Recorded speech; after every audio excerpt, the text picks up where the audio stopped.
Everyone. तो जैसा कि पिछले क्लास में हम लोग अवतल उत्तल के बारे में बात कर रहे थे, है ना, अवतल दर्पण उत्तल दर्पण। लास्ट क्लास में जो लास्ट टॉपिक था वो था उत्तल दर्पण द्वारा प्रतिबिंब किस प्रकार बनता है, उसका क्या उपयोग होता है, उत्तल दर्पण का क्या उपयोग होता है। जैसा कि जानते हैं कि उत्तल दर्पण का उपयोग कहाँ किया जाता है, कह सकते हैं साइड मिरर के रूप में, पश्च दृश्य के रूप में कर सकते हैं। जहाँ अवतल को हम कह सकते हैं गाड़ी के हेडलाइट में करते हैं, वाहन के हेडलाइट में करते हैं, वहाँ उत्तल का प्रयोग कहाँ किया जाता है, पश्च दृश्य के रूप में करते हैं। ठीक है, तो आज हम लोग ये जानेंगे कि अवतल और उत्तल दर्पण में जो साइन कन्वेंशन होता है, मतलब है कि फोकस दूरी जो पोल से ध्रुव से मापी जाती है, वक्र त्रिज्या जिसको ध्रुव से मापी जाती है, चाहे वो अवतल में हो या उत्तल में हो, जिस जगह पे वस्तु रखा जाए ध्रुव से वस्तु की क्या दूरी होगी, ध्रुव से प्रतिबिंब दाईं ओर बनेगा मतलब वास्तविक बनेगा या आभासी बनेगा, उसका क्या साइन होगा, उसका क्या चिन्ह होगा। उसके लिए आज क्लास में हम लोग जानेंगे चिन्ह परिपाटी के बारे में। चिन्ह परिपाटी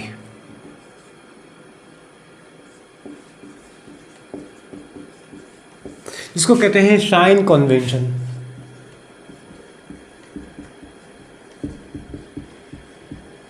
है ना। चिन्ह परिपाटी ये कहता है कि किसी भी दर्पण के ध्रुव को x और y अक्ष का मूल बिंदु माना जाए। ठीक है,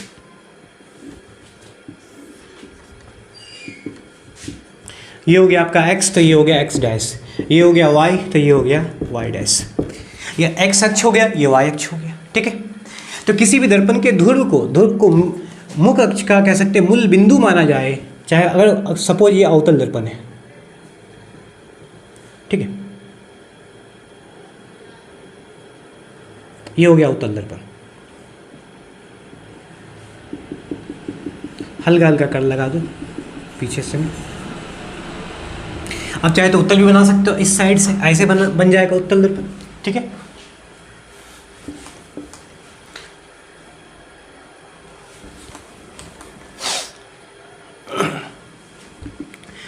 तो इसके ध्रुव को माना जाएगा मूल बिंदु P, और अक्ष को x और x डैश को मान लेते हैं क्या, इस दर्पण का, या अवतल या उत्तल दर्पण का क्या मानते हैं, एक मुख अक्ष मान लिया जाता है।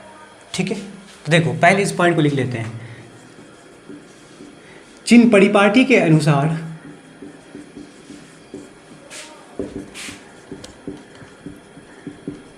क्या होगा, चिन्ह परिपाटी के अनुसार इस डायग्राम में देखोगे कि इसमें जो x और x डैश का जो कटान बिंदु है, जिसको मूल बिंदु कहते हैं, उसको गोली दर्पण का ध्रुव माना गया है।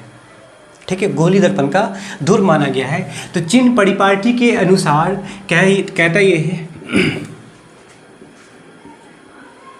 टू डायमेंशनल मूल बिंदु कब बनता है, जब x अक्ष y अक्ष जिस बिंदु पर प्रतिच्छेद करेगा, लंबवत प्रतिच्छेद करेगा, वहाँ मूल बिंदु होगा जिसका निर्देशांक 0,0 होता है। ठीक है, तो ध्यान दो, मूल बिंदु को गोली दर्पण का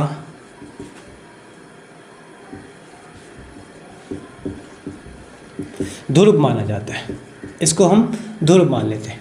ठीक है, अब इसमें देख सकते हो कि x और x डैश को गोली दर्पण का, चाहे वो अवतल हमने बना रखा है, उत्तल भी बनेगा। ठीक है, अवतल का या उत्तल का मतलब गोली दर्पण का क्या कहलाएगा, एक मुख्य अक्ष कहलाएगा, प्रधान अक्ष कहलाएगा। तो लिख लेते हैं इस पॉइंट को, x डैश को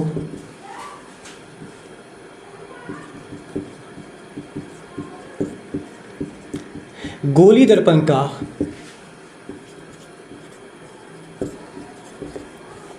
मुख्य अक्ष माना जाता है ना, प्रधान अक्ष माना जाता है, हम कह सकते हैं। ठीक है, दोनों कह सकते हो। अब देखो, जितनी भी दूरी मापी जाएगी वो आपतित किरण, ऑब्वियसली अगर ये अवतल है, अगर ये अवतल दर्पण है तो किरणें इस दिशा में आएगी, ऐसे आपतित होगी। ठीक है, तो आपतित किरण की दिशा में जितनी भी दूरी मापी जाएगी वो सारे के सारे मतलब कह सकते हैं धनात्मक लेंगे, प्लस लेंगे।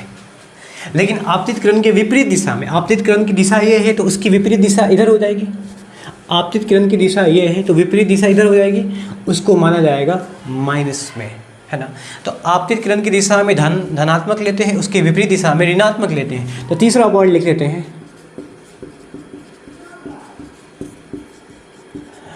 आपतित किरण की दिशा में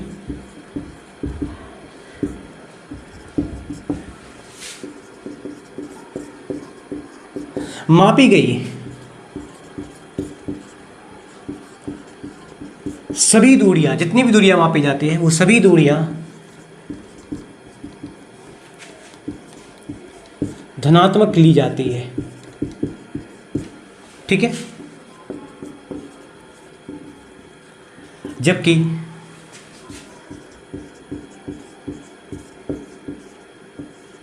विपरीत दिशा में मापी गई सभी दूरियां, है ना, विपरीत दिशा में मापी गई सभी दूरियां किस में ली जाएगी? ऋणात्मक, ऋण आवेश ली जाती है, मतलब कह सकते हैं ऋणात्मक ली जाती है। ठीक है, ऋणात्मक लेंगे, माइनस में लेंगे विपरीत दिशा में।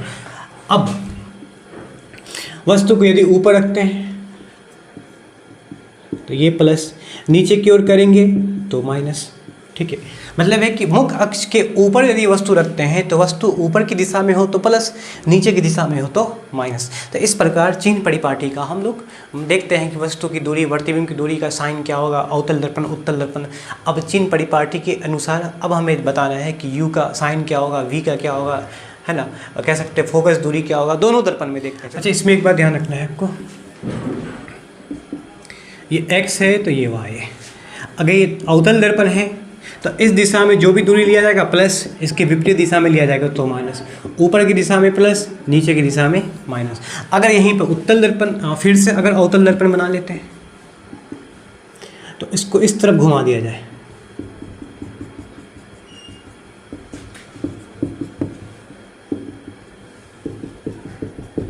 ठीक है, ये भी अवतल है, ये भी अवतल दर्पण है, दोनों तरफ, क्योंकि यहाँ परावर्तक सतह धंसी हुई है, यहाँ भी परावर्तक सतह धंसी, दोनों अवतल दर्पण हो गया। तो ऑब्वियसली इसमें जो आपतित किरण जो आएगी वो परावर्तक सतह की ओर आपतित होगी इस दिशा में। तो इस टाइम पे जो प्लस होगा वो इधर हो जाएगा, आपका बाईं ओर हो जाएगा, इधर दाईं और इधर बाईं ओर। कह सकते हैं कि आपतित किरण की दिशा में प्लस, इसके विपरीत दिशा में इस पर क्या होगा, माइनस। इधर प्लस है, इधर माइनस है, क्योंकि आपतित किरण इधर आती है तो लौट के इधर जाती है।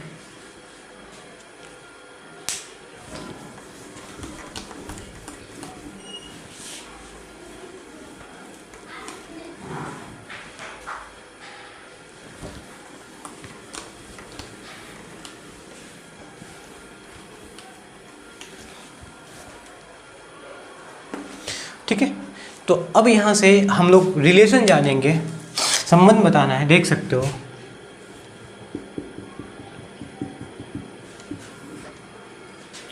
अगर सपोज वस्तु को रखा गया इस पॉइंट पर, ठीक है, एफ सी के बीच में, इसका प्रतिबिंब बना यहाँ अवतल दर्पण में, वहीं उत्तल देख लो,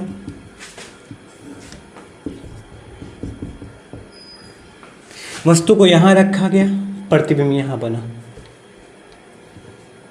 छोटा बनाएगा।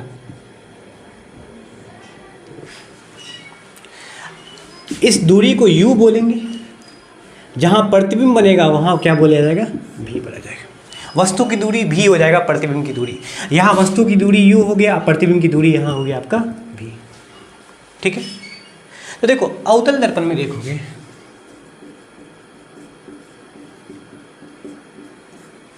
एक है उत्तल दर्पण, यहाँ देख सकते हो कि उत्तल दर्पण में देखो उसके विपरीत दिशा में ये प्लस हो गया, ये प्लस हो जाएगा और ये माइनस हो जाएगा आपका। आपतित किरण के दिशा में तो प्लस, विपरीत दिशा में तो माइनस, मतलब इसमें उत्तल दर्पण में u को लिया गया है माइनस, तो v ऑटोमेटिक आ जाएगा क्या, प्लस, क्योंकि उत्तल दर्पण द्वारा बना प्रतिबिंब हमेशा आभासी होगा, इसलिए प्लस होगा जो दर्पण के दाईं ओर बनेगा। अब फोकस दूरी देखो और वक्ता त्रिज्या देखो, इसमें भी फोकस दूरी क्या होगा, वक्ता त्रिज्या क्या होगा। देखो बाईं ओर है तो ऑब्वियसली फोकस दूरी वक्ता त्रिज्या, वक्ता त्रिज्या क्या होता है, P से लेके C के बीच की दूरी, ये आपका हो गया क्या, वक्ता त्रिज्या हो जाएगा C। P से C की दूरी हो जाएगा R, जो कि बाईं ओर है तो माइनस साइन होगा। फोकस दूरी यहाँ से लेके यहाँ तक की दूरी है वो भी बाईं ओर है, ये भी हो जाएगा आपका माइनस। इसमें देखो फोकस दूरी है क्या, दाईं ओर, ये P से F की दूरी दाईं ओर फोकस दूरी। अब P से C की दूरी वक्ता त्रिज्या R, ये भी दाईं ओर है। दोनों का दोनों इसमें क्या होगा, प्लस साइन होगा। जो दाईं ओर है वो प्लस, बाईं ओर है तो माइनस, सिंपल याद रखना है। हाँ, अब आ जाते हैं इसमें वस्तु की ऊंचाई, प्रतिबिंब की ऊंचाई। दोनों में वस्तु को सीधा रखा गया, दोनों में, अवतल उत्तल दोनों में, इसलिए अवतल में भी धन आवेश होगा, प्लस होगा, उत्तल में भी क्या होगा, प्लस। प्रतिबिंब की बात करेंगे। प्रतिबिंब हमेशा अवतल दर्पण, हमेशा नहीं बल्कि PF को छोड़कर, PF के बाद अगर वस्तु को कहीं भी रखा जाए तो प्रतिबिंब हमेशा वास्तविक बनेगा और उल्टा बनेगा। उल्टा बनने का मतलब है साइन नीचे होगा, मतलब H माइनस। यहाँ पे हमेशा सीधा बना है, आभासी सीधा बनता है हमेशा, इसलिए क्या होगा, H प्लस होगा। तो ये साइन कन्वेंशन हो गया चिन्ह परिपाटी के अनुसार। ये दूरी याद रखोगे आप, इसका प्रयोग हम लोग करेंगे क्वेश्चन अटैम्प्ट करने में, है ना। जो संबंध होगा 1/v कह सकते हैं दर्पण सूत्र का, या R बराबर 2F का, इस फॉर्मूले पर आधारित जो सवाल बनेगा, दिया रहेगा क्वेश्चन, उसमें साइन का यूज जरूर करना है, ठीक है।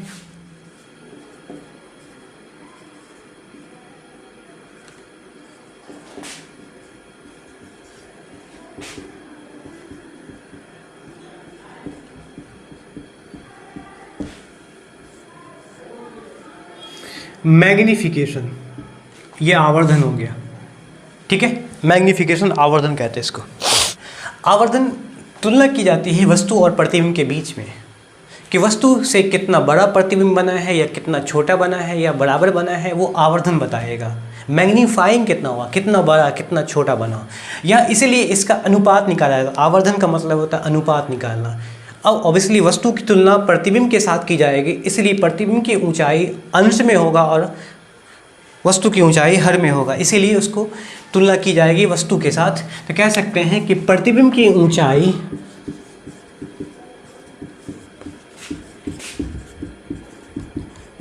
ठीक है, प्रतिबिंब की ऊंचाई और वस्तु की ऊंचाई,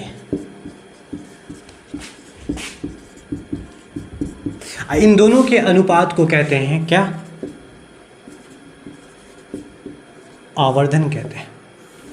ये हो गया आपका आवर्धन, है ना। प्रतिबिंब की ऊंचाई बहुत सिंपल है,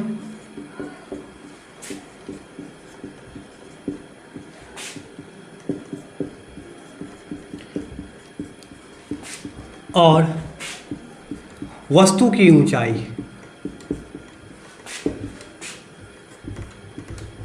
के अनुपात को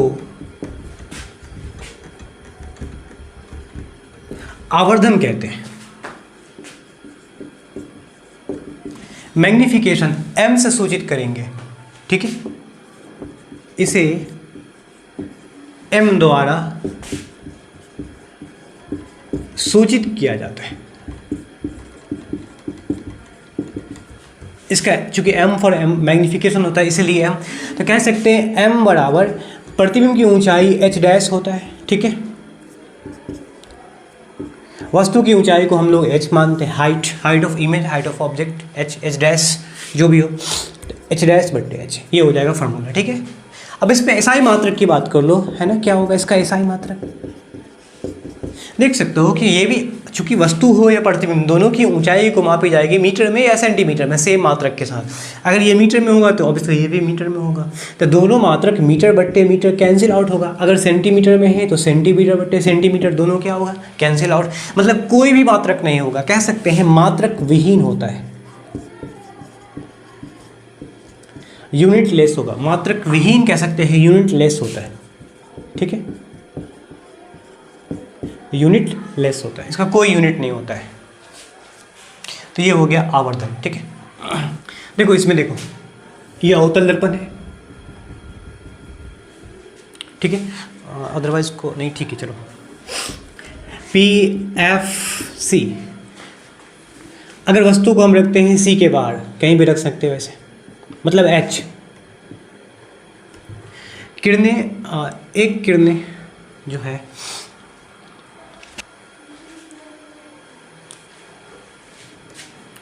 चलो इसको थोड़ा सा और पास कर दिया जाए, यहाँ फोकस, यहाँ वक्ता केंद्र, ठीक है, और थोड़ा सा यहाँ आके मिल जाए, ठीक है।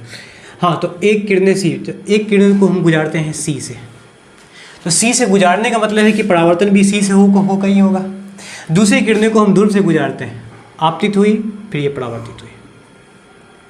तो ध्रुव पे जितना कोण आपतन कोण आया है उतना ही परावर्तन कोण होगा, थीटा मान लिया जाए, यहाँ भी थीटा मान लिया जाए। तो देखो प्रतिबिंब कहाँ बना, यहाँ बना, प्रतिबिंब यहाँ बन गया, मतलब एच डैश। एक किरण जिसको सी से गुजारा है सी से ही आपतित होगी, परावर्तित होगी। दूसरी किरण को ध्रुव से गुजारा है ध्रुव से ही परावर्तित हो जाएगी। परावर्तन के बाद जिस बिंदु पर मिलेगा वही होगा आपका क्या, प्रतिबिंब बनेगा। ये प्रतिबिंब बन गया, ठीक है। अब देखो इसमें दोनों कोण, चूंकि आपतन कोण परावर्तन कोण बराबर होते हैं, ठीक है। चलो इसका नाम दे दो तो ए बी, यहाँ पी हो गया। देख सकते हो त्रिभुज ए बी पी में, इस त्रिभुज में देखोगे टेन थीटा का यूज करेंगे। टेन थीटा बराबर क्या होता है, वैसे क्लास 10 मैथ्स में पढ़ोगे आप लोग त्रिकोणमिति चैप्टर में कि टेन थीटा बराबर होता है लंब बटे आधार।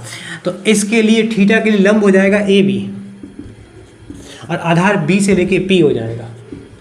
और ए बी दिया हुआ है कितना, एच वस्तु की ऊंचाई, और बी से लेके पी जो दिया हुआ है वो है वस्तु की दूरी, जिसको हम कह सकते हैं यू।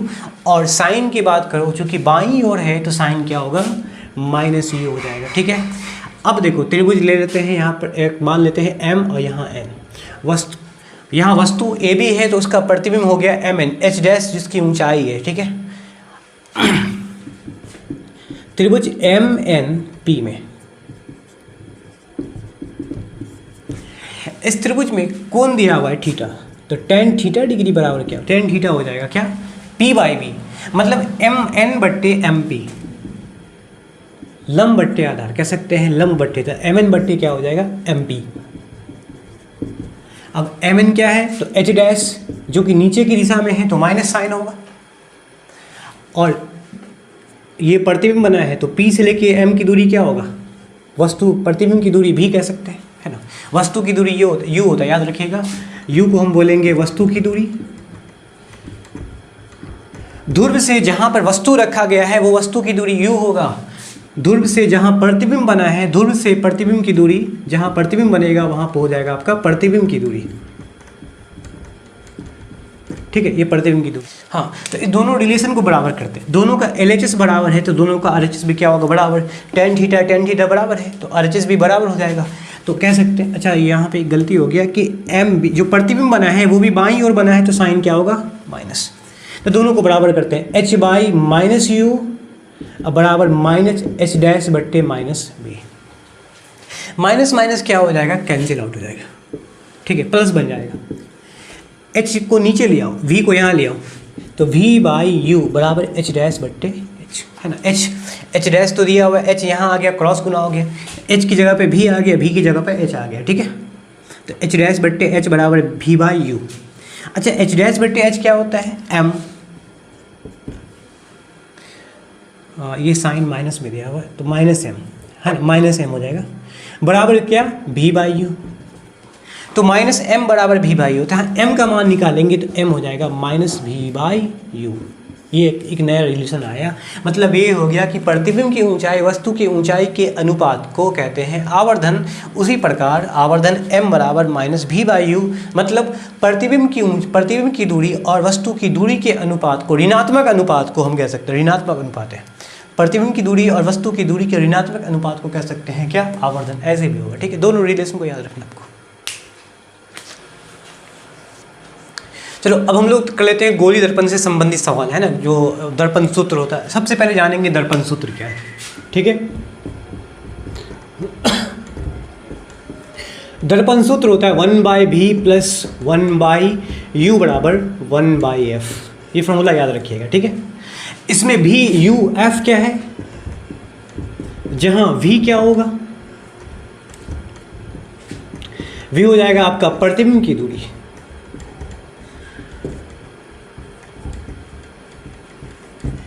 u क्या हो जाएगा, u होगा वस्तु की दूरी, और इसमें f क्या है, तो f हो जाएगा आपका फोकस दूरी, ठीक है। f हो जाएगा आपका फोकस दूरी, वस्तु प्रतिबिंब वस्तु प्रति।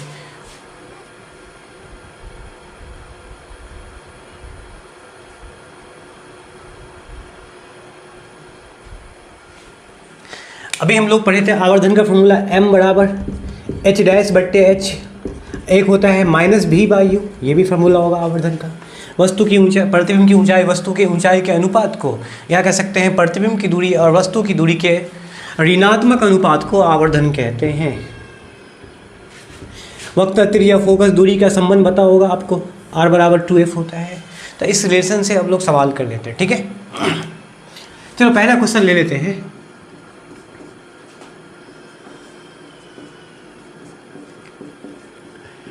एक गोलीय दर्पण की वक्रता त्रिज्या, ठीक है, 10 सेंटीमीटर हो तो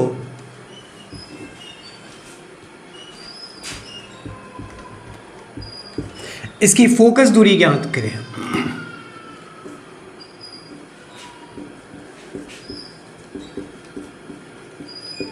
हमें फोकस दूरी निकालना है। तो इसमें कहा गया है केवल गोलीय दर्पण, ना तो अवतल उत्तल की बात ही नहीं होगी। अगर अवतल उत्तल होता तो उसमें फिर साइन आता कि वस्तु क्या होगा, प्रतिबिंब। अभी थोड़ी देर पहले बताए थे कि वस्तु की दूरी मतलब अवतल में ले लेते हैं u क्या प्लस, याद रखो फिर से, यहाँ पे अवतल बना लिया, यहाँ बना लिया उत्तल।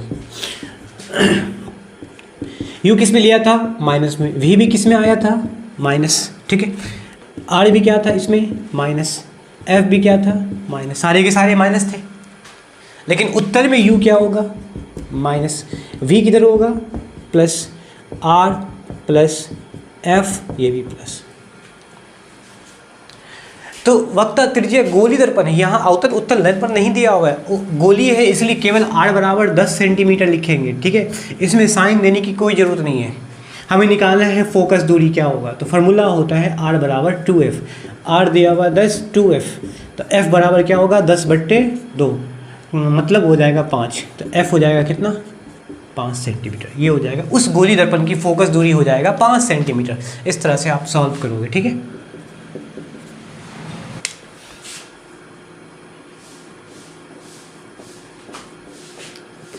एक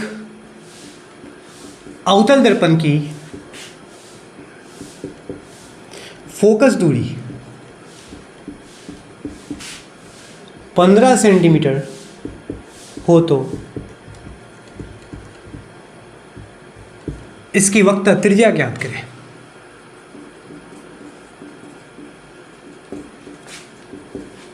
हाँ, इसमें हमें निकालना वक्र त्रिज्या, ठीक है। इसमें वक्र त्रिज्या आपको निकालना पड़ेगा। क्या होगा इसका वक्र त्रिज्या, बता सकते हो। देखो क्या होता है,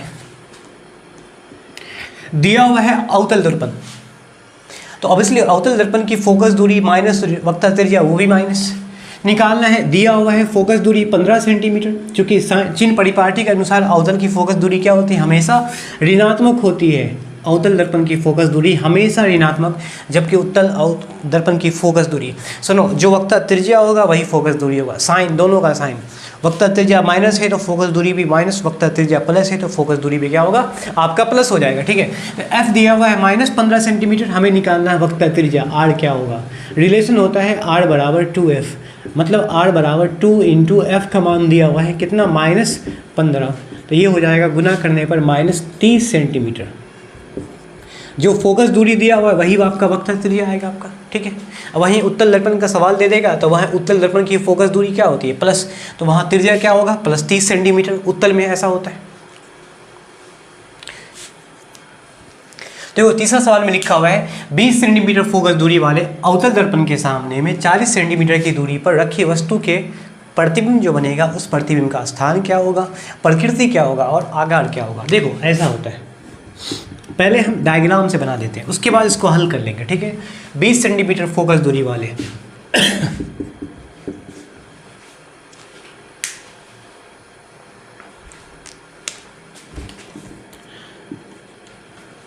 आपको ये बात अच्छे से पता होना चाहिए कि जितना फोकस दूरी होगा P से F की दूरी उतना F से C की दूरी होगा।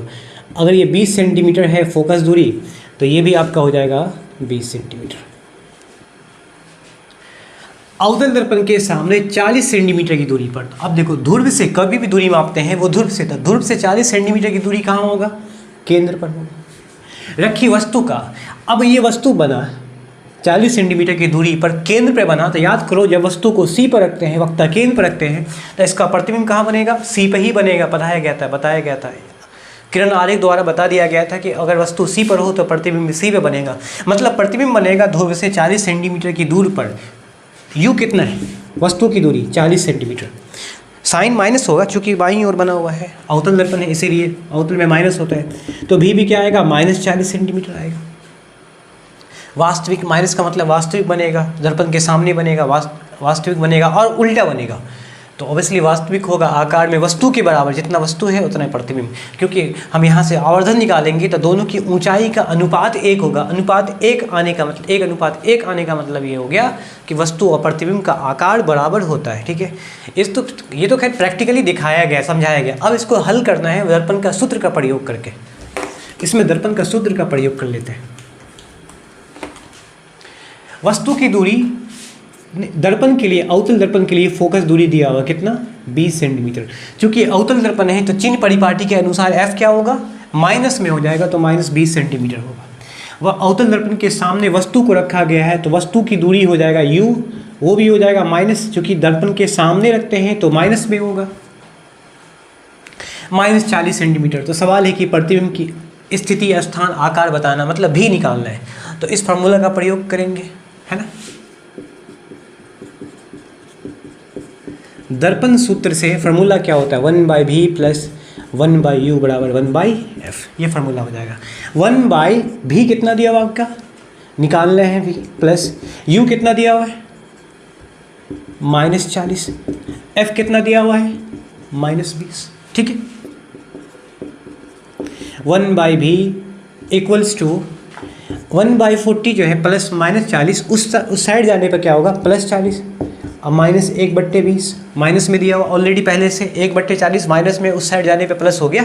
अब इसको हल करते हैं तो 40 ये हो जाएगा 1, ये हो जाएगा आपका 20 दूना 2 हो जाएगा। ठीक है, 1/20 बराबर 1 में 2 जाने पर क्या होगा? -1/40। क्रॉस गुना करेंगे तो यहाँ से क्या आएगा? v बराबर -40 सेंटीमीटर। अभी बताया था कि वस्तु और प्रतिबिंब की दूरी बराबर होगी क्योंकि सी पर रखा गया है। माइनस का मतलब क्या होता है कि प्रतिबिंब जो बना है वो बाईं ओर बना है, मतलब वास्तविक बना है। ठीक है, अतः प्रतिबिंब भी अवतल दर्पण से भी इसलिए लिखा गया क्योंकि वस्तु को भी रखा गया 40 सेंटीमीटर पर। अवतल दर्पण से 40 सेंटीमीटर की दूरी पर वास्तविक एवं उल्टा बनेगा। ये आपका हो गया प्रकृति, है ना, कह सकते हैं। अगर हम प्रकृति की बात करेंगे तो हो गया वास्तविक। आकार की बात करेंगे, हाँ, तो आकार यहाँ से आप निकाल सकते हो। स्थान की बात करेंगे तो दर्पण के सामने में सी पर ही बनेगा। आकार देखते हैं, m बराबर निकालते हैं h'/h। एक तो ये फॉर्मूला होता है, एक होता है -v/u। ठीक है,